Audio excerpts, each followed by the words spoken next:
Hyderabad మాదాపూర్లోని Rameswaram కేఫ్లో food safety అధికారులు తనిఖీలు చేపట్టారు. కిచెన్లో గడువు ముగిసిన ఆహార పదార్థాలను గుర్తించారు. గడువు ముగిసిన 10 కిలోల నందిని పెరుగు, 8 లీటర్ల పాలను సీజ్ చేశారు. అటు కిచెన్లో పనిచేస్తున్న సిబ్బందికి మెడికల్ సర్టిఫికెట్స్ లేవని తేల్చారు. కేఫ్ ప్రాంగణంలో డస్ట్బిన్ల నిర్వహణ కూడా చెత్తగా ఉంది. కిచెన్లో సింథటిక్ ఫుడ్ కలర్ను అధికారులు గుర్తించారు.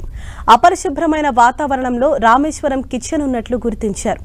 అటు FSSAI ఒరిజినల్ కాపీని కూడా హోటల్ ప్రాంగణంలో యాజమాన్యం పెట్టకపోవటం గమనార్హం.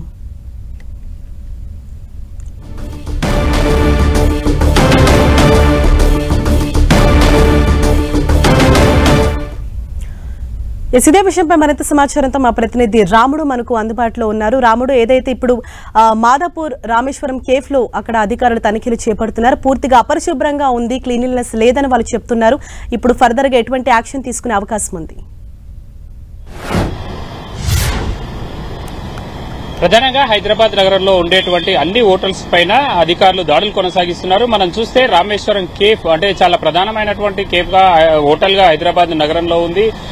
అనేక మంది ప్రముఖులు కూడా అక్కడికి విజిట్ చేసి అక్కడ ఉండేటువంటి ఆహారాన్ని రుచి చేసినటువంటి పరిస్థితి ఉంది. కానీ అలాంటి కేఫ్ లోనే ఇప్పుడు లోపాలు గుర్తించారు ఫుడ్ సేఫ్టీ అధికారులు. అక్కడ ఉండేటువంటి పెరుగు కానీ, అదేవిధంగా అందులో ఉండేటువంటి ఆహార పదార్థాలు, బెల్లం, అదేవిధంగా వివిధ రకాలైనటువంటి పాలు, అదేవిధంగా అక్కడ ఉండేటువంటి కిచెన్ పరిస్థితి కానీ, అక్కడ పనిచేసే ఉద్యోగుల పరిస్థితి కానీ ఏవైతే నిబంధనల మేరకు ఉండాలో ఆ నిబంధనల మేరకు లేవనే అంశాలను ఫుడ్ సేఫ్టీ అధికారులు గుర్తించారు. దీంతో వాళ్ళపైన చర్యలు తీసుకునేందుకు సిద్దమయ్యారు. ఆ పూర్తి రిపోర్ట్ అంతా కూడా ఫుడ్ సేఫ్టీ కమిషనర్ కు సమర్పించనున్నారు. ఆ తర్వాత వాళ్ళ అనుమతితో క్షేత్రస్థాయిలో ఉండే అంటే ఆ ప్రాంతానికి సంబంధించినటువంటి జిల్లా జాయింట్ కలెక్టర్ కు దాన్ని సమర్పిస్తారు. దాని ఆధారంగా వాళ్ళకు ఫైన్లు వేస్తారు. ఏవైతే మార్చుకోవడానికి అవకాశం ఉన్నటువంటి అంశాలు ఉన్నాయో వాటిని నోటీసులు ఇచ్చి ఇమ్మీడియట్ గా చేంజ్ చేసుకోవాలని చెప్తారు. మనం చూస్తున్నాం అక్కడ పనిచేసేటువంటి ఉద్యోగులకు సంబంధించినటువంటి విషయం కూడా మెడికల్ సర్టిఫికెట్స్ కూడా వాటి విషయంలో జాగ్రత్త తీసుకోలేదని తెలుస్తుంది. ప్రధానంగా హోటల్లో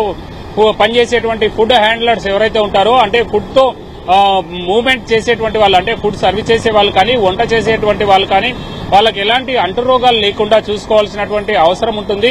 ఆ అంటురోగాలు ఉంటే వాళ్ళకు ఇతరులకు వ్యాపించేటువంటి అవకాశం ఉంటుంది. కాబట్టి అలాంటి జాగ్రత్తలను GHMC లేదంటే రాష్ట్ర ప్రభుత్వానికి సంబంధించినటువంటి ఫుడ్ సేఫ్టీ అధికారులు ఎప్పటికప్పుడు సూచిస్తుంటారు.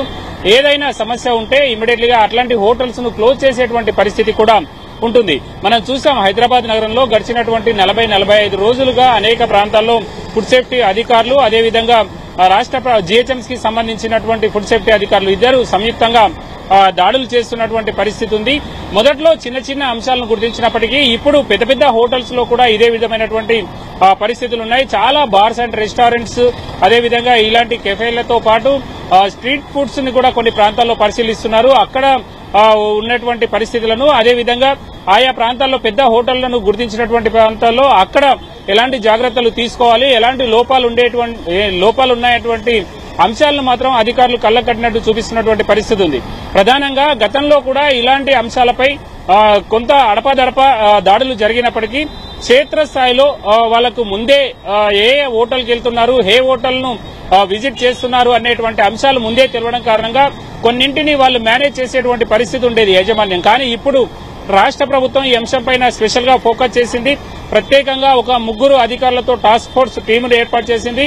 ఆ అధికారులు ఆ ప్రాంతానికి వెళ్లిన తర్వాత ఏ హోటల్కి వెళ్లాలి అనేది ఉన్నత స్థాయి అధికారులు వాళ్ళకు సూచిస్తారు. అప్పుడు మాత్రమే వాళ్ళకి తెలుస్తుంది ఏ హోటల్కి వెళ్లాలి అనేది. ఇమ్మీడియట్ గా హోటల్ పైన దాడులు చేసి నేరుగా కిచెన్ లోకి వెళ్లడం, కిచెన్ లో ఉండేటువంటి పరిస్థితులను అన్నింటినీ కూడా స్టడీ చేయడం, అక్కడ ఉండేటువంటి ఫుడ్ ఏదైతే ప్యాక్ లో ఉందా, ప్యాక్ లేకుండా ఉందా మనం చూడొచ్చు. ఇప్పుడు ఉండేటువంటి రామేశ్వరం కేఫ్ లో అక్కడ ఉండేటువంటి బెల్లం దాదాపు 300 కేజీల వరకు బెల్లాన్ని, అది ఒక 36,000 37,000 విలువ చేసేటువంటి బెల్లం లేబుల్స్ సక్రమంగా లేవు అని అంటే దానికి ఉత్పత్తి చేసినటువంటి కంపెనీల పేర్లు కానీ, అదేవిధంగా దాని కాస్ట్ కానీ, అదేవిధంగా దాని ఎక్స్పైరీ డేట్ కానీ, మ్యానుఫ్యాక్చర్ డేట్ కానీ లేనటువంటి పరిస్థితి ఉంది. ఇలాంటి ఆహార పదార్థాలకు బెస్ట్ బిఫోర్ యూజ్ అని 6 నెలల లేదా సంవత్సరమా లేదా కొద్ది వారాల ఏదో ఒక డేట్ ఉంటుంది దానిపైన. కానీ అలాంటి డేట్ లేనటువంటి అంశాలను చాలా హోటల్స్ లో గుర్తించడం జరిగింది. అంతేకాకుండా ఫుడ్ కలర్ ఏదైతే ఫుడ్ కలర్ ఉంటుందో ఆ ఫుడ్ కలర్ కొంతవరకు మాత్రమే పర్మిషబుల్ ఉంటుంది. అంతకు మించి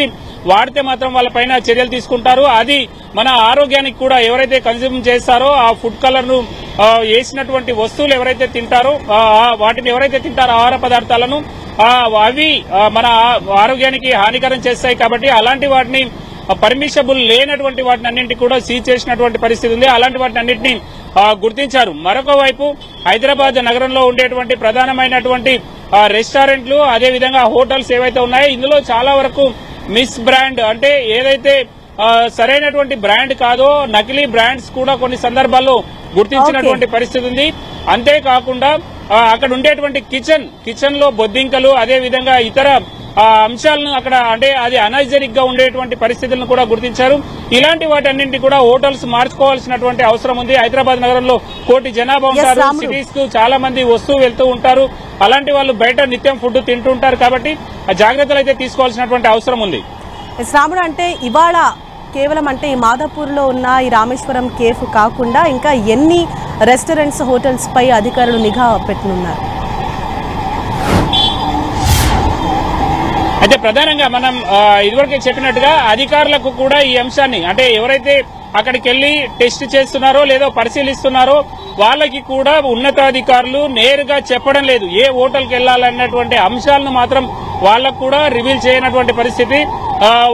ఆఫీస్కి వచ్చిన తర్వాత మీరు పలానా ప్రాంతానికి వెళ్ళండి అని చెప్తారు. అక్కడికి వెళ్లిన తర్వాత ఏ హోటల్కి వెళ్లాలనో కూడా ఉన్నతాధికారులు సూచిస్తున్నారు. దాని ద్వారానే ఇలాంటి అంశాలని కూడా బయటకు వస్తున్నటువంటి పరిస్థితి ఉంది. అయితే రోజు 2-3 హోటల్స్ అయితే ఈ టాస్క్ ఫోర్స్ టీం పరిశీలిస్తుంది. వీటితో పాటు సిటీలో ఉండేటువంటి అనేక ప్రధానమైనటువంటి హోటల్లో మాత్రం దాడులు కొనసాగేటువంటి పరిస్థితులు అయితే కనబడుతున్నాయి. రాష్ట్ర ప్రభుత్వం ఈ అంశంపైన కొంచెం సీరియస్ గా ఉండడం జీహెచ్ఎంసీ కమిషనర్ రొనాల్డ్ రోస్ తో ఫుడ్ సేఫ్టీ కమిషనర్ కర్ణన్ సమన్వయం చేసుకుంటూ అవసరమైనటువంటి చర్యలను అయితే తీసుకుంటున్నటువంటి పరిస్థితి హైదరాబాద్ నగరంలో మనకు కనబడుతుంది. ఈ రోజు కూడా ఒక 2-3 ప్రధానమైనటువంటి హోటల్స్ పైన దాడులు జరిగేటువంటి అవకాశం ఉంది. థాంక్యూ రాముడు.